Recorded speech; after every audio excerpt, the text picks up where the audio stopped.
따스한 햇살 그리고 설렘이 피어나는 봄. 라디오 서울과 함께 싱그러운 봄을 맞이하세요.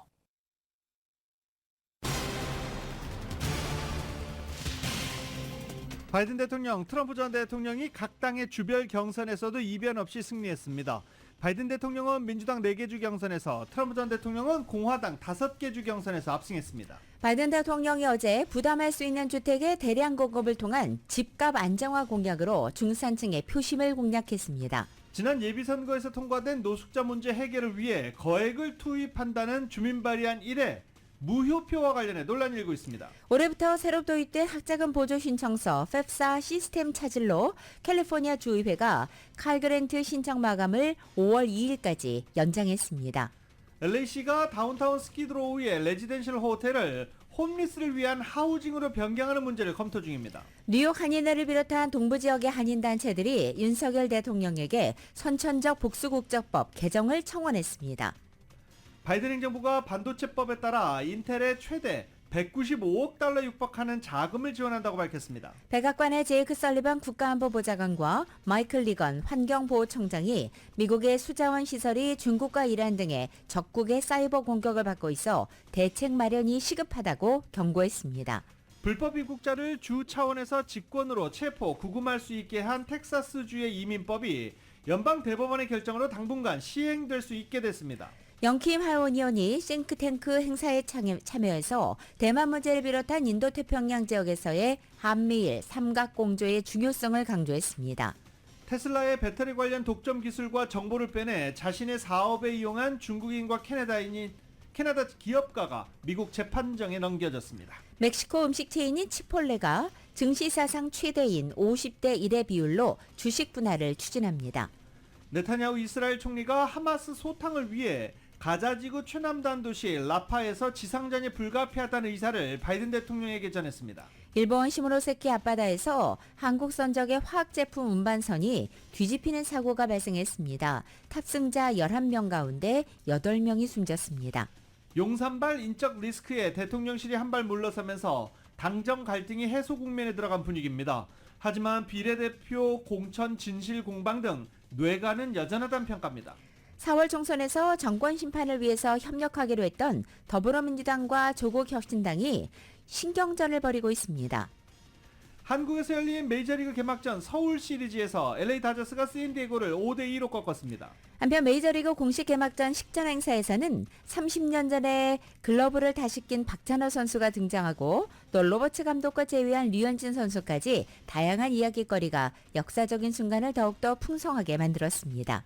오늘 뉴욕 증시는 혼조세 현재 보이고 있습니다. 원달러 환율은 1339.8원으로 마감했습니다. 남가주 오늘 구름과 햇살이 교차하겠고 LA 한인타운의 낮 최고 기온은 73도로 예상됩니다. 이 시간 주요 뉴스는 하늘위 호텔, 세계 최대 항공기 아시아나항공 A380에서 차별화된 서비스를 만나보세요. 고국까지 편안하고 안전하게 모시는 아시아나항공 제공입니다. 여러분 안녕하십니까? 김윤정입니다. 안녕하십니까? 유지승입니다. 2024년 3월 20일 수요일 라디오 서울 모닝 뉴스 2부입니다.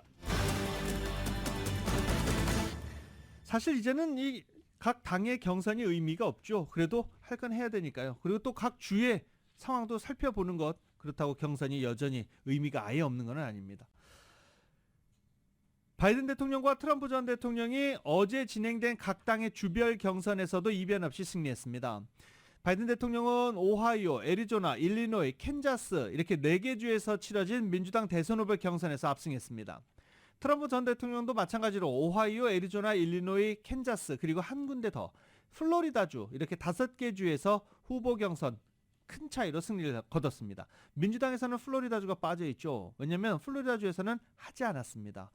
왜냐하면 플로리다주의 경우 민주당이 작년 11월 경선 후보로 바이든 대통령 이름만 등록했기 때문에 어제 경선은 치르지 않았습니다. 후보가 한 명이었기 때문에 경선할 이유가 없었습니다. 바이든 대통령과 트럼프 전 대통령은 지난 12일 조지아와 미시시피, 하와이, 워싱턴주에서 진행됐던 경선에서 이기면서 각각 민주당과 공화당 대선 후보 지명에 필요한 대의원을 확보했기 때문에 어제 경선은 큰 의미는 없었습니다. 두 후보도 지난주부터 이미 본선 모드에 들어간 상태입니다. 이렇게 결과가 정해진 대선 경선보다 어제 같이 치러진 상하원 후보 경선에 주목하는 분위기였습니다. 오하이오주의 경우 공화당 상원의원 후보자를 두고 3명이 경쟁했는데 트럼프 전 대통령이 지지하는 기업가 버니 모레노가 승리했습니다. 또 하원 의원 후보 경선 제9선거구에서도 트럼프 전 대통령이 지지한 데릭 메린 주 하원 의원이 승리를 거두면서 트럼프 전 대통령이 공화당에 행사하는 영향력을 어제 다시 한번 확인했다는 평가를 받고 있습니다. 오하이오주는 한때 대선 풍향계 역할을 했지만 최근 몇 년간 꾸준히 공화당을 지지하고 있습니다. 조 바이든 대통령은 어제 부담할 수 있는 주택의 대량 공급을 통한 집값 안정화 공약으로 중산층의 표심을 공략했습니다. 바이든 대통령은 어제 대선 경합주 중의 하나인 네바다주 라스베가스에서 미국 가게를 위한 비용 절감을 주제로 행한 연설을 했습니다. 정부가 추진하고 있는 2,600억 달러 규모의 주택 분야 투자 구상을 강조하며 이같이 밝힌 것입니다. 바이든 대통령은 우리는 부담할 수 있는 주택을 필요로 한다. 너무 많은 사람들에게 집을 갖는 꿈은 도달하기 어렵게 느껴지고 있다라고 설명했습니다.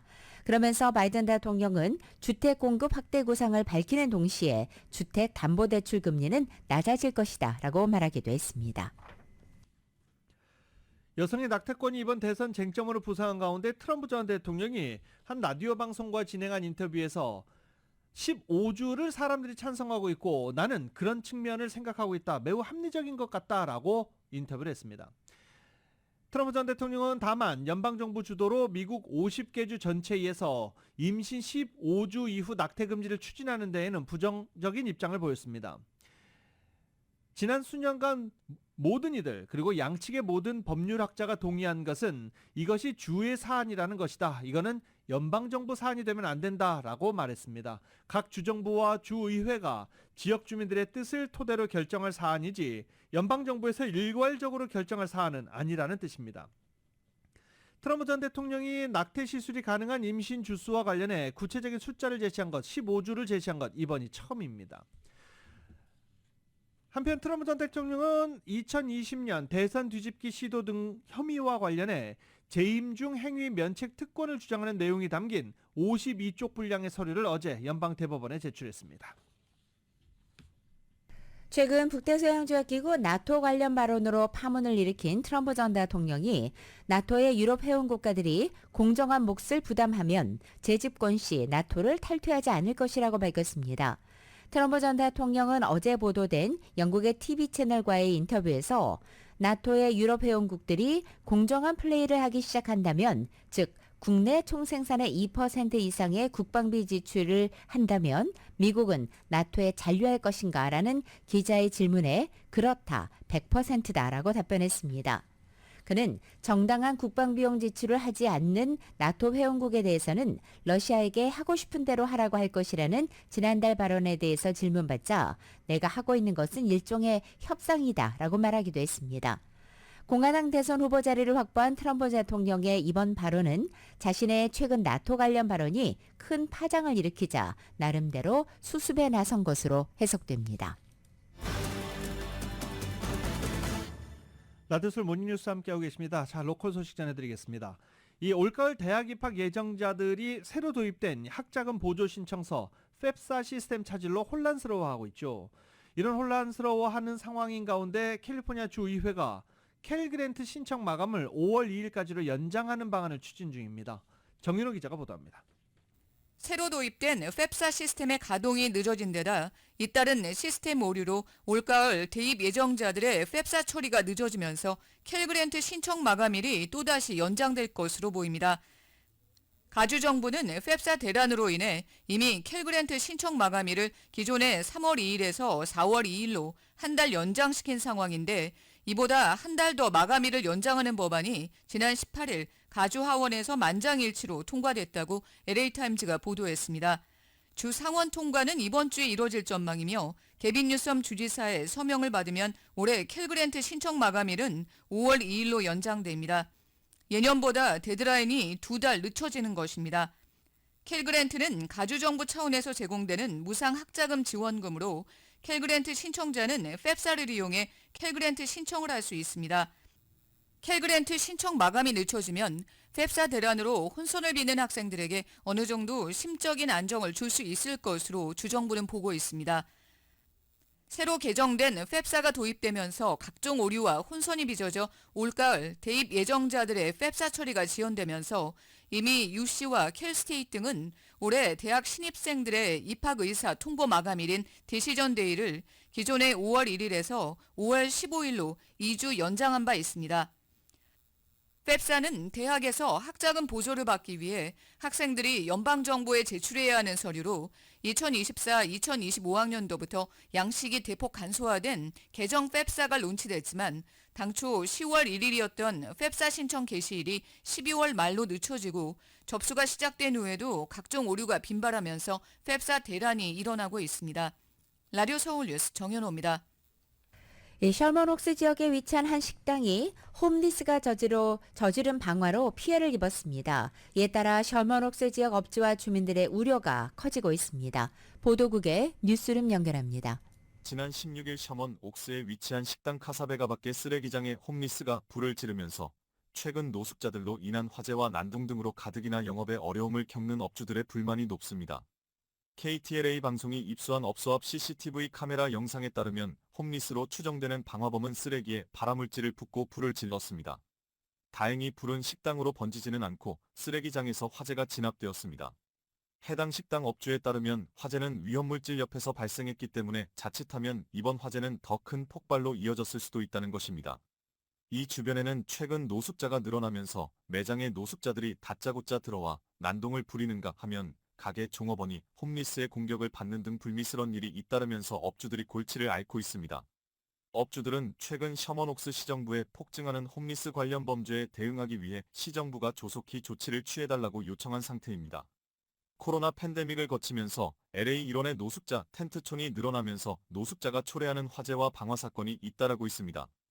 LA 타운에서는 지난달 팔가와 카탈리나 지점에서 노숙자 텐트촌에 화재가 발생하기도 했습니다. 노숙자 텐트촌에 발생한 화재는 근처 잔디나 나무로 옮겨붙으면서 인근 주택에 큰 위협을 되기 때문에 지역 주민들의 우려를 불러일으키고 있습니다. 라디오 서울 보도국 뉴스룸입니다. LA 다운타운 스키드로의 저소득층을 위한 레지던셜 호텔을 홈리스들을 위한 하우징으로 변경하는 문제를 둘러싸고 공방이 벌어지고 있다고 합니다. 어떤 공방인지 이은 기자가 보도합니다. 다운타운 스키드로에 위치한 저소득층 레지덴셜 호텔을 LA 시당국의 홈리스 하우징으로 변경하는 문제를 검토 중이라고 LA타임즈가 보도했습니다. 스키드로에 위치한 단칸방 스타일의 레지덴셜 호텔은 SRO로 불리는데 시설이 워낙 낙후된 상태라 건물을 시당국이 매입한 뒤 보수해서 홈리스 하우징으로 사용한다는 것입니다. 캐런 베스 LA 시장을 비롯한 비영리 단체들은 스키드로에 위치한 레지덴셜 호텔을 거주하기에는 마땅한 환경은 아니기 때문에 이 건물을 보수해 홈리스의 하우징으로 활용한다는 것입니다. 시당국은 올 봄에 10여 개 부동산 개발 회사들과 계약을 맺고 재개발 승인을 먼저 받는 개발업자에게 건물을 먼저 배정해서 이를 홈리스 하우징으로 활용하겠다는 입장입니다. 하지만 SRO에 거주하는 주민들의 생각은 다릅니다. 건물에서 나가게 되면 노숙자로 다시 전락한다는 두려움 때문입니다. 한 세입자는 과거 한인타운에서 텐트 생활을 하다 겨우 정부 보조금을 받으면서 SRO에서 생활하게 되었는데 여기서 나가면 다시 노숙자로 전락하게 돼 불안하다고 밝혔습니다. 시장국이 현재 SRO에 거주하는 주민들에 대한 대책이 없는 상황에서 저소득층 레지덴셜 호텔을 개조하는 것은 섣부르다는 것입니다. 라디오 서울 뉴스 이은입니다. 연방항소법원이 어제 불법 입국자를 주 차원에서 직권으로 체포 또는 구금할 수 있게 한 텍사스주의 이민법 시행을 보류하는 결정을 내렸습니다. 연방대법원이 이 법의 효력을 인정하는 취지의 결정을 내린 지 몇 시간 만에 하급심에서 정반대의 판단이 나와서 혼란을 부추기고 있습니다. 제5연방항소법원은 어젯밤 텍사스주 이민법 SB4의 집행을 보류하라고 명령한 것입니다. 텍사스주가 지난해 12월에 제정한 이민법 SB4는 불법으로 국경을 넘어온 이민자를 주 사법당국이 체포 또는 구금하고 텍사스주 판사가 출국 명령을 내릴 수 있도록 하는 내용입니다. 당초 이달 5일부터 발효될 예정이었습니다. 하지만 조 바이든 행정부는 이 법이 연방정부의 권한을 침해한다며 지난 1월 초 연방법원에 소송을 제기했습니다. 그리고 1심은 바이든 정부의 주장을 받아들여서 이 법의 효력을 정지하는 가처분 결정을 내린 것입니다. 그리고 그 뒤 2심을 심리하는 항소법원은 지난 2일 1심의 결정을 뒤집어 법 시행을 허용했습니다. 하지만 어젯밤 항소법원은 다시 새 결정문을 통해서 지난 2일 내린 결정의 효력을 해제한다고 밝혀 다시 법 시행을 보류한 것입니다. 이번 결정은 불과 몇 시간 전 연방대법원이 텍사스주 이민법 SB4와 관련한 바이든 행정부의 긴급 요청을 기각한 뒤에 나왔습니다. 바이든 정부는 이 법이 이민법 체계에 혼란을 초래한다면서 집행을 막아달라고 요청했지만 대법원은 이것을 받아들이지 않고 법의 효력을 인정한 것입니다. 라디오 서울 모닝뉴스와 함께하고 계십니다.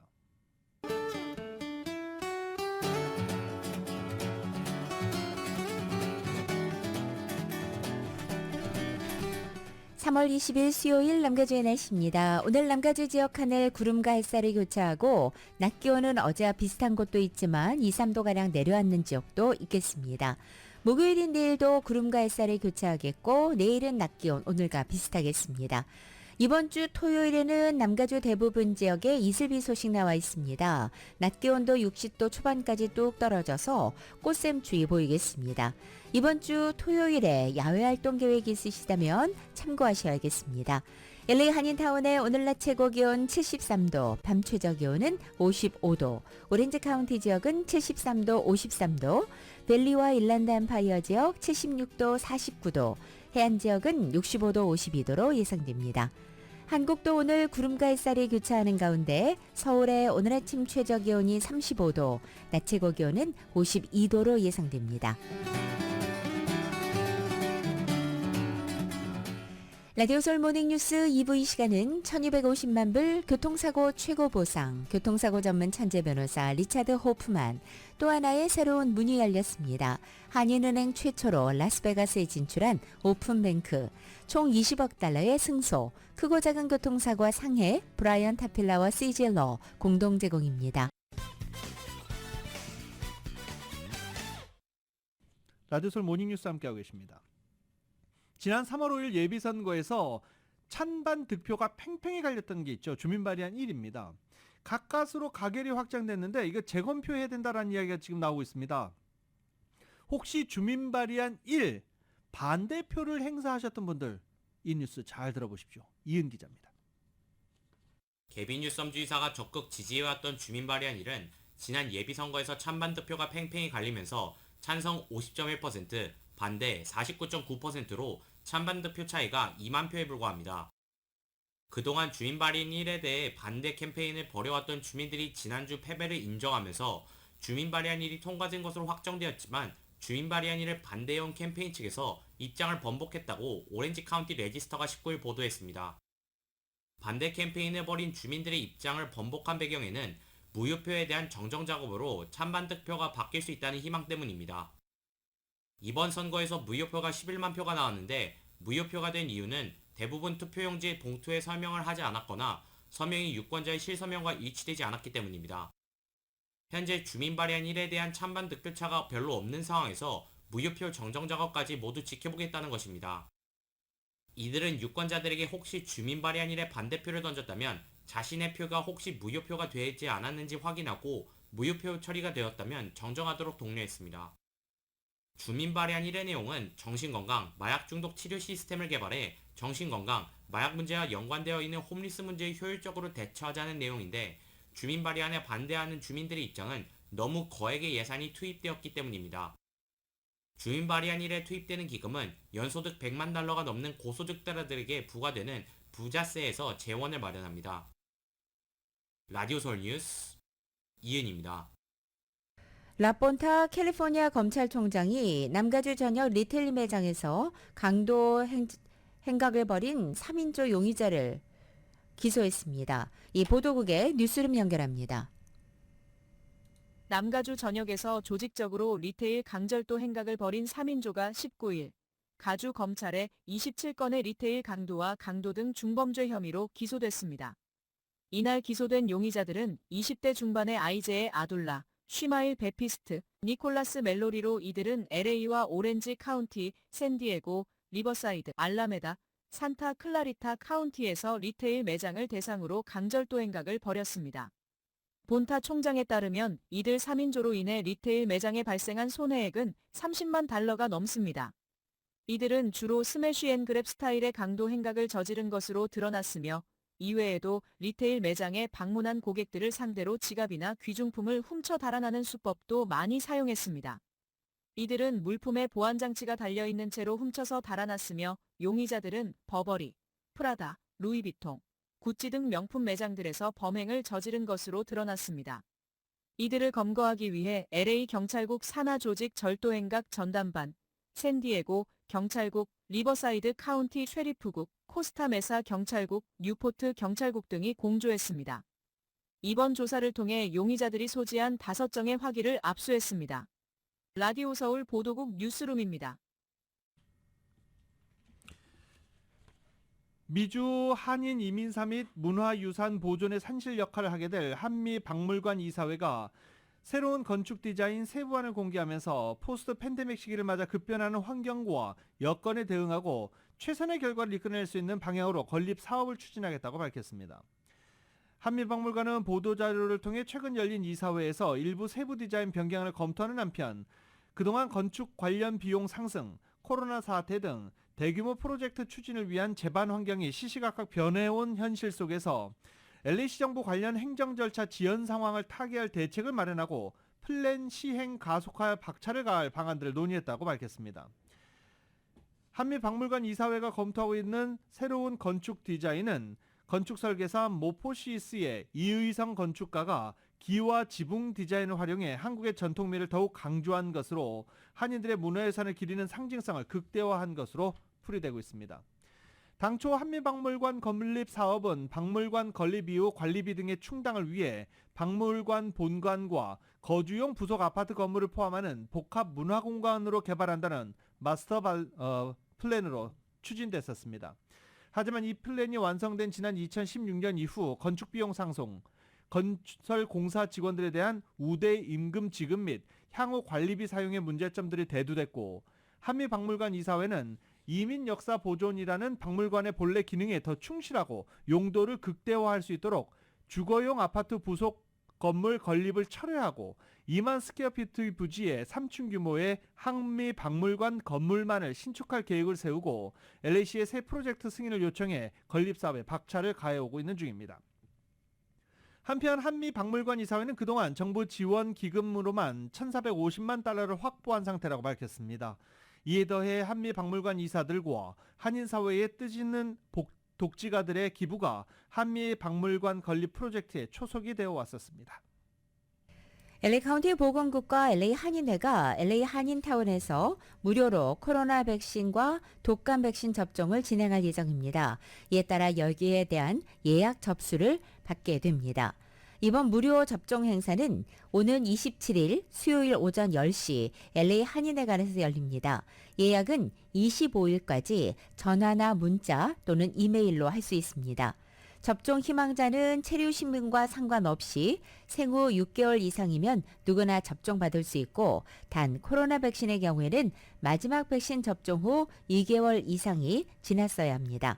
LA 한인회는 현재도 코로나 또는 사망자가 꾸준히 발생하고 있지만 이제는 보험이 없으면 쉽게 백신을 접종받기 어렵기 때문에 무료 백신 접종을 찾는 한인들의 문의가 이어지고 있다며 이번 기회를 이용하도록 하라고 독려하고 있습니다. 미국에서 태어난 한인 2세, 3세 선천적 복수 국적자들이 엄격한 국적 이탈 규정 탓에 현지 공직 진출이나 직업 선택에 제한을 받고 있다며 이 뉴욕 한인회 등 한인단체들이 윤석열 대통령에게 국적법 개정을 청원했습니다. 뉴욕 한인회, 뉴저지 한인회, 커네티컷 한인회, 퀸즈 한인회는 선천적 복수국적 개정에 앞장서고 있는 전종준 변호사와 함께 뉴욕 한인회관에서 어제 기자회견을 갖고 한인 2세 복수국적의 족쇄를 풀어달라고 촉구했습니다. 이들 단체는 한국에 출생 신고가 안 된 선천적 복수국적 남성의 국적 자동상실 단서 조항을 삭제한 2005년 국적법 개정 이전으로 국적 자동상실제를 부활해달라고 호소했습니다.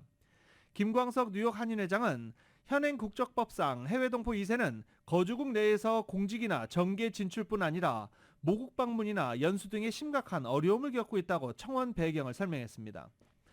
선천적 복수국적법 관련 헌법재판소에 헌법소원을 지속 제기하고 있는 전종준 변호사에 따르면 현행 국적법상 미국 등 속지주의를 채택한 국가에서 태어났어도 부모 중 한 명이 한국인이면 외국과 한국 국적을 동시에 보유한 선천적 복수국적자가 됩니다. 남성 복수국적자의 경우 만 18세가 되는 해에 3월까지 국적 이탈 신고를 하지 않으면 병역 의무가 해소되는 만 38세 이후에야 국적을 포기할 수 있습니다. 이 규정은 이중국적을 이용해 병역을 회피하는 일을 막으려는 취지에서 2005년에 추진이 됐는데 지금 세월이 많이 바뀌었잖아요. 그래서 2세, 3세들이 주류사회에 많이 진출하고 있는데 지금 이 선천적 복수국적법이 발목을 잡고 있다라고 해서 동부지역의 한인단체들이 선천적 복수국적법 개정을 윤석열 대통령에게 청원하고 나선 것입니다. 재미 한인과학기술자협회가 차세대 과학기술자 양성을 목표로 해서 미 전역의 한인 커뮤니티를 비롯해 KSEA 회원 자녀들을 대상으로 2024 온라인 드론 캠프를 개최한다고 밝혔습니다. 올해로 4회를 맞이한 재미 한인과학기술자협회 KSEA 인터스테이트 드론 리그 온라인 캠프가 오는 5월 27일 월요일부터 30일 목요일까지 오후 3시부터 6시까지 하루 3시간씩 나흘 동안 걸쳐서 진행됩니다. 온라인 등록 마감은 4월 7일 자정까지이며 캠프의 웹사이트에 접속해서 온라인 신청서를 작성하고 크레딧 카드로 등록 비용을 지불하면 됩니다. 등록은 선착순 100명 마감되고 KSEA 회원으로 신규 등록을 하거나 2024년 회원 갱신을 한 이 회원 가족은 소속 지부장으로부터 할인 코드를 받아 할인 혜택도 받을 수 있습니다. 캠프 참가 신청을 완료하면 자세한 프로그램 내용과 함께 드론을 포함한 준비물이 각 가정으로 배송되고 캠프가 끝난 후에도 참가한 학생들이 자기주도 학습을 위해서 드론을 활용할 수 있습니다. 그리고 반납하지 않아도 됩니다. CBB뱅크가 오는 4월 30일까지 신규 비즈니스 체킹 혹은 비즈니스 애널리시스 체킹 계좌를 오픈하는 고객을 대상으로 최대 4,000달러의 수수료 크레딧을 받을 수 있는 프로모션을 진행합니다. 계좌의 일정 금액을 유지하면 비즈니스에 필요한 트레저리 매니지먼트 서비스와 머천트 서비스 그리고 각종 은행 서비스 수수료를 면제받을 수 있습니다. 다만 크레딧이 적용되는 수수료는 오직 은행에서 부과하는 수수료만 해당되며 제3자 서비스 제공업체로부터 부과되는 수수료는 포함되지 않습니다. 본 프로모션이 제공하는 수수료 크레딧을 받기 위해서는 1차, 2차 심사 기간 동안 일정 금액을 유지하는 조건을 달성해야 합니다. 최초 크레딧은 계좌 개설 달 이후 첫 3개월간 평균 잔액을 4만 달러 이상 8만 달러 미만으로 유지하면 1,000달러의 크레딧, 8만 달러 이상을 유지하면 2,000달러 크레딧을 각종 은행 수수료를 상쇄시키는 데 사용할 수 있습니다. 추가 크레딧은 1차 조건을 달성 후 추가 3개월 동안 동일한 일정 금액을 유지하면 평균 잔고에 따라 1,000달러 또는 2,000달러 크레딧이 제공됩니다. 보다 자세한 내용은 가까운 CBB 지점 또는 은행 홈페이지 cbbbank.com을 통해서 확인할 수 있습니다. 일부 한인 브로커들이 사실상 독점하고 있는 LA 시형 골프장 티타임 싹쓸이 논란이 일파만파로 번지고 있는 가운데 지난 18일에 개최된 LA시 골프 자문위원회 미팅에서도 골퍼들의 성토가 쏟아졌습니다. 이날 LA 레크레이션 그리고 공원국 산하위원회인 골프 자문위원회 미팅에는 많은 골퍼들이 회의장 밖까지 꽉 들어차서 이번 이슈에 대한 일반인들의 관심을 반영하기도 했습니다. 한인 브로커들의 티타임 독점 논란은 20만 명의 인스타그램 팔로워를 거느린 티칭 프로 데이브 핑크가 사례를 공개하며 이슈화됐습니다. LA타임즈는 핑크의 폭로를 근거로 골퍼가 카카오톡 문자 메시지를 통해 골프를 치고 싶은 날짜와 시간을 보내면 한인 브로커가 확보된 티타임을 알려주고 대가로 이 벤모를 통해서 $40의 수수료를 받는 방식을 상세히 보도한 바 있습니다. 현재 몇몇 위원들은 추첨이나 선불 요구 같은 온라인 예약 시스템의 개선이 필요하다고 동의하고 있습니다. LAPD가 한인타운 인근에서 벌어졌던 뺑소니 사건에 대해서 차량 사진을 공개하고 주민들의 제보를 당부하고 있습니다. LAPD는 지난해 12월 29일 오후 6시 흰색 다찌 차저 차량이 한인타운 지역 피코 블루버드 산상 엘덴 애비뉴 교차로 동쪽 지점에서 길을 건너던 보행자를 치고 달아났습니다. 21세 피해자는 다행히 현재 회복 중입니다. 이 뺑소니 사건 제보자는 최대 25,000달러의 보상금을 받을 수 있습니다. LA의 생계비 수준이 전 세계 도시 중 11위로 오르면서 일본 도쿄나 영국 런던보다 높은 것으로 조사됐습니다. 지난 18일 국제 컨설팅 업체인 머서의 2023년 도시 생활비 조사에 따르면 LA는 세계 227개 도시 가운데 생계비가 11번째로 비싼 도시에 올랐습니다. 미국 도시 중에서는 뉴욕이 6위로 가장 높았고 샌프란시스코 14위, 호놀룰루 15위, LA에 이어서 보스턴 21위, 워싱턴 DC 23위, 시카고 24위였습니다. 아시아 국가 중에서는 중국 상하이와 베이징이 12위와 13위, 그리고 서울은 16위, 도쿄가 19위, 그리고 중국 선전 20위가 상위권에 포진돼 있습니다. 가장 행복한 나라는 어딜까요? 아유, 내가 살고 있는 LA가 가장 행복하지. 그 말씀도 맞습니다. 세계에서 가장 행복한 나라를 조사를 했는데요. 어디가 1위였는지 YTN이 보도합니다. 겨울이면 침엽수림이 동화의 나라를 연출하고 환상적인 오로라와 함께 술록이 숲길을 평화롭게 거니는 곳. 자연 친화, 호수의 나라이자 인구 500만 명의 소국 핀란드가 올해도 가장 행복한 나라에 뽑혔습니다. UN 지속가능 발전 해법 네트워크가 발표한 세계 행복 보고서에서 조사 대상 143개 나라 가운데 7.741점을 받은 핀란드가 근소한 차로 2위 덴마크를 제쳤습니다. 인당 평균 소득 5만 달러 이상의 부의 균등한 분배, 높은 평균 수명과 노년 생활 만족도, 각종 복지 제도 등이 다른 북유럽 나라들과 함께 높은 평가를 받았습니다. You'll find that wealth is way more evenly distributed, so more people benefit from the wealth that's being generated in these countries, and then also each one supports a welfare state that provides psychological stability. 한국은 지난해보다는 5계단 상승한 52위로 조사됐습니다.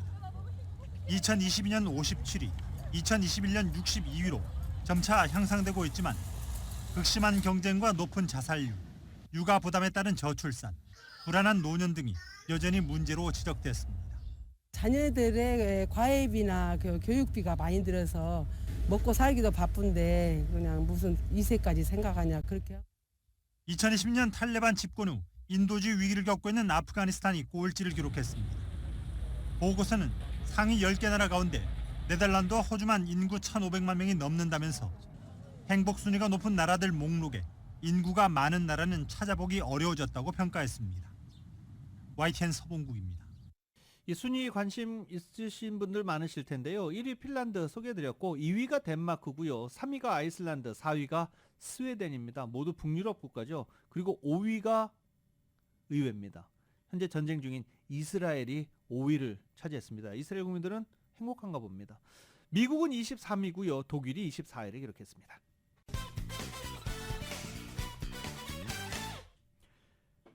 바이든 행정부가 반도체법에 따라 인텔에 최대 85억 달러 직접 자금 그리고 대출 110억 달러를 제공하기로 예비적 합의에 도달했습니다.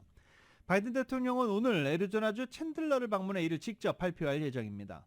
반도체법은 반도체 기업의 미국 내 설비 투자를 장려하기 위한 것으로 미국에 공장을 짓는 기업의 반도체 생산 보조금으로 총 390억 달러, 연구개발 지원금으로 총 132억 달러 등 5년간 총 527억 달러를 지원하도록 했습니다. 이 미국의 반도체 산업 지원은 산업의 쌀로 불리는 필수 첨단 기술에서 미국이 중국 등 신흥 기술 강국에 뒤지면서 안보가 위태로워질 수 있다는 위기감 속에 나왔습니다. 중국이 타이완을 침공하더라도 주한미군은 한국에 남겨둬야 한다는 지적이 연방의회에서 나왔습니다. 반면 트럼프가 집권할 경우 주한미군을 철수할 가능성이 크다는 관측도 미국의 띵크탱크에서 제기됐습니다. YTN의 보도입니다. 워싱턴 싱크탱크인 허드슨 연구소가 미 하원 외교위원회 인도태평양 소위원회 위원장인 한국계 영김 의원을 불러 대담했습니다. 김 의원은 타이완에서 분쟁이 벌어질 경우 주한미군을 보내야 할지 질문해 반대 입장을 분명히 했습니다. 북한이라는 위협이 있는 한 한반도에서 미군을 옮기는 건 큰 실수가 될 거라고 말했습니다. South Korea is faced with immediate threat of North Korea. So protecting the security concerns in the Korean peninsula is probably the number one concern in their mind. 김 의원은 중국 시진핑 주석이 노리는 건 인도 태평양 전체의 패권이라며 타이완 분쟁이 벌어지면 주변 모든 나라들이 위험에 처할 거라고 경고했습니다. 그런 측면에서 한미일 공조를 강화한 건 시의적절하다며 누가 차기 대통령이 되건 동맹과의 관계를 강화해야 한다고 말했습니다.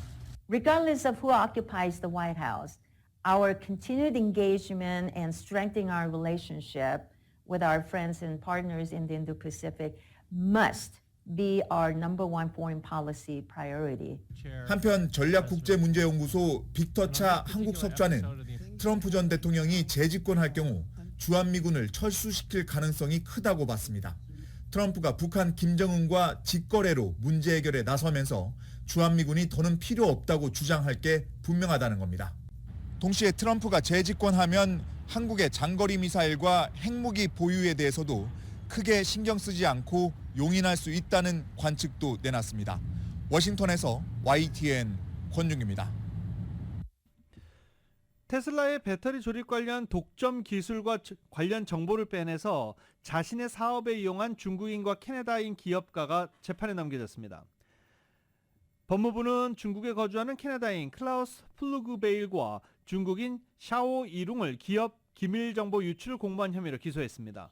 공소장에 따르면 중국에서 전기차 배터리 관련 기술을 판매하는 사업체를 운영하는 두 사람은 전기차 제조업체의 독점 정보를 빼낸 뒤 이를 이용해 자신들의 회사가 테슬라 제품을 대체할 수 있다라 광고한 혐의를 받고 있습니다. 연방정부의 일시적인 업무 정지 셧다운 시한을 앞두고 연방의회가 국토안보부에 대한 예산안에 대해서 합의했습니다. 따라서 오는 11월 미국 대선을 앞두고 2024 회계년도 본예산 처리가 마무리 수순에 들어가게 됐습니다. 마이크 존슨 연방 하원의장은 어제 성명을 통해 국토안보부 예산에 대한 합의가 이루어졌고 이에 따라 2024 회계년도 예산안 절차가 완료될 수 있게 됐다고 밝혔습니다. 그러면서 상하원위원회는 가능한 한 빨리 공개하고 본회의에서 심의할 수 있도록 예산안 초안 작성에 들어갔다고 전했습니다. 조 바이든 대통령도 성명에서 우리는 의회 지도자들과 나머지 본예산 처리에 대해 합의했다며 상하원은 예산 패키지를 확정하기에 노력하고 있고 저는 예산이 처리되면 바로 서명하게 할 것이다 라고 밝혔습니다. 경찰이 과속 차량을 세웠는데 동네 유지들이라고 해야 되나요? 동네를 지키고 있는 친구들이라고 해야 되나요? 공격을 받았습니다. KBS입니다. 오하이오주 한 도로에서 경찰관이 과속 의심 차량을 멈춰 세웁니다. 그런데 갑자기 어디선가 칠면조들이 나타나 경찰관을 공격하려고 합니다. 깜짝 놀란 여성 경찰관은 도망칩니다. 겁에 질린 여성 경찰관 대신 이번엔 남성 경찰관이 과속 의심 차량 앞에 다가섭니다. 그때 또다시 칠면조들이 나타나서 경찰관을 공격하려고 합니다. 이번엔 칠면조들이 닭들까지 몰고 왔는데요. 칠면조와 닭들은 10여 마리 정도 됩니다. 경찰관은 모자를 벗어던지고 칠면조에게 소리쳐보지만 칠면조는 꼼짝도 하지 않습니다. Back up! Back up! I'll be right back, ma'am. Give me a second. I'm getting attacked by a chicken right now. 경찰관이 칠면조와 닭대의 공격을 받고 있는 상황을 무전으로 보고하자 이를 들은 다른 동료 경찰관들은 한바탕 크게 웃는 소동까지 벌어졌습니다.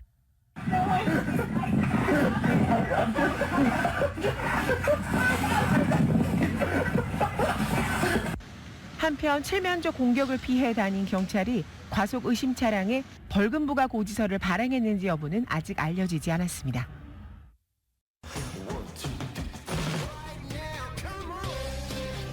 라디오솔 모닝뉴스 스포츠 소식입니다. 스포츠 소식은 전문가가 추천하는 이민법과 가정법 전문 제인정 종합법률사무소 제공입니다. 자, 지금 메이저리그 개막전으로 야구 좋아하시는 분들은 온통 관심이 서울에 쏠려 있습니다. 경기는 제가 이거 경기 도중에 녹음을 해갖고 왔는데요.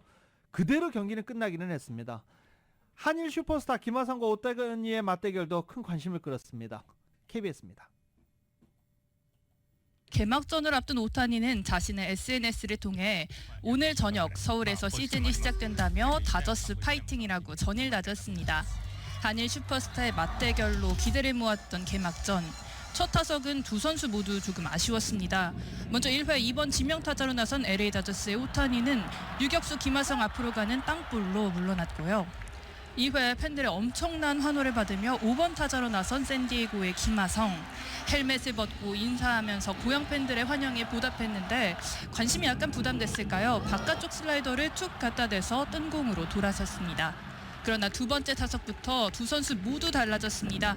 오타니는 큼지막한 파울 홈런으로 타이밍을 한번 맞춰보더니 우익수와 안타로 다저스 데뷔전에서 첫 안타 신고했습니다. 경기장을 찾은 아내도 지켜보며 활짝 웃었죠. 여기에 곧바로 도루까지 성공하면서 김하성과 만났는데요. 입모양을 한번 자세히 보실까요? 오타니 김하성을 향해 안녕하세요 하고 인사했습니다. 김하성 칠 수 없겠죠. 4회 멋진 수비로 대응했는데요. 백핸드로 잡은 뒤 완벽한 송구로 팀의 실점을 막았습니다. 이어 타석에서도 볼넷으로 출루하면서 한국 팬들에게 좋은 선구안을 자랑했습니다. 이렇게 팽팽하게 주고받은 두 선수. 8회 오타니 5번째 타석에서 타점을 더하면서 LA 다저스가 샌디에고의 석점차 앞서가고 있습니다. 한편 시범 경기에서 부진했던 샌디에고의 고우석은 개막전 명단에서 제외됐습니다. KBS 뉴스 신수빈입니다. 이 메이저리그 공식 개막전이 사상 최초로 한국에서 막을 올린 가운데 30년 전 글러브를 다시 낀 박찬호 선수, 또 로버츠 감독과 제외한 류현진 선수까지 이야깃거리도 풍성했다고 합니다. KBS입니다. 1994년 한국인 메이저리그의 역사를 개척한 박찬호. 30년이 지나 서울에서 전 다저스 선수이자 현 샌디에고 고문임을 상징하는 반반 유니폼을 입고 시구자로 나섰습니다. 데뷔전 당시에 사용했던 글러브를 끼고 후배 김하성을 향해 힘차게 공을 던졌습니다. 제가 성장한 그런 교실들이 한국 야구의 발전과 또 30년 후에 이런 일들이 벌어지게 되는 역사가 또다시 만들어지는 것에 대해서 굉장히 감명 깊게 생각하고, 박찬호는 자신의 뒤를 이었던 류현진과 다저스 더그아웃에서 반갑게 인사를 나눴습니다. 그래, 현진아, 이거 얼마만이냐? 가야지. 데뷔전을 데뷔전. 어른 데뷔전. 소년 가장에서 이제 미국 갔다가 유학 갔다가 다시 와서 이제. 류현진은 다저스 시절 옛 동료들 그리고 연락하라던 옛 스승과 드디어 다시 만났습니다.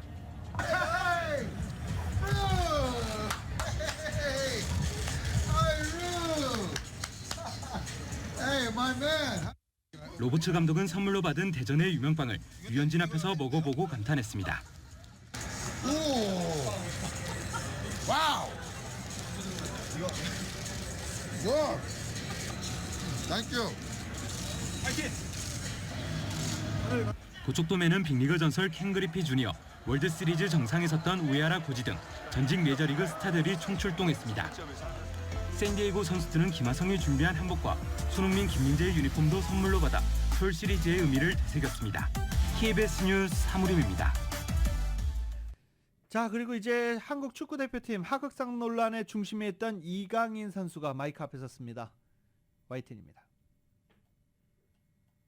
훈련에 앞서 카메라 앞에 선 이강인은 대표팀에 기회를 준 황선홍 감독에게 감사하다며 아시안컵에서 응원에 보답하지 못해 죄송하다고 자세를 낮췄습니다. 모든 분들의 쓴소리가 앞으로 큰 도움이 될 거고 많이 반성하는 시간을 가졌다며 축구 선수로서 새로운 각오도 다졌습니다. 앞으로는 좋은 축구 선수뿐만이 아니라 더 좋은 사람, 그리고 팀에 더 도움이 되고 더 모범적인 사람이 될 수 있도록 많이 노력할 거고. 주장 손흥민도 사랑탑인 황선홍 감독도 동료이자 후배, 제자인 이강인 선수를 감싸 안았습니다.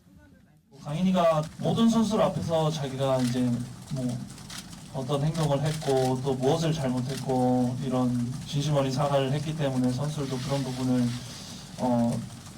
잘 받아들였다고 생각을 해요. 우리 팬 여러분들도 우리 팀 동료들이 그 강인 선수가 또 여러 가지를 또 합심해서 풀어낼 수 있는 것들이 상당히 중요하기 때문에 손흥민과 황선홍 감독은 한 목소리로 이번 사태가 대표팀이 더 똘똘 뭉칠 수 있는 계기가 될 수 있다며 전화위복의 기회로 삼겠다고 덧붙였습니다. 최소한 선수들 사이에선 한 달 이상 지속한 일명 탁구 게이트, 하극상 논란은 봉합된 분위기입니다. 2024년 3월 20일 수요일에 전해드린 라디오솔 모닝뉴스 여기서 마치겠습니다. 지금까지 진행의 유지승, 김윤정이었습니다. 라디오솔 모닝뉴스 2부 이 시간은 1250만 불 교통사고 최고 보상, 교통사고 전문 천재 변호사 리차드 호프만, 또 하나의 새로운 문이 열렸습니다. 한인은행 최초로 라스베가스에 진출한 오픈뱅크, 총 20억 달러의 승소, 크고 작은 교통사고와 상해, 브라이언 타필라와 시젤러 공동 제공이었습니다. 잠시 후 9시에는 강희신의 오늘의 미국이 방송됩니다. 함께해 주신 여러분 고맙습니다.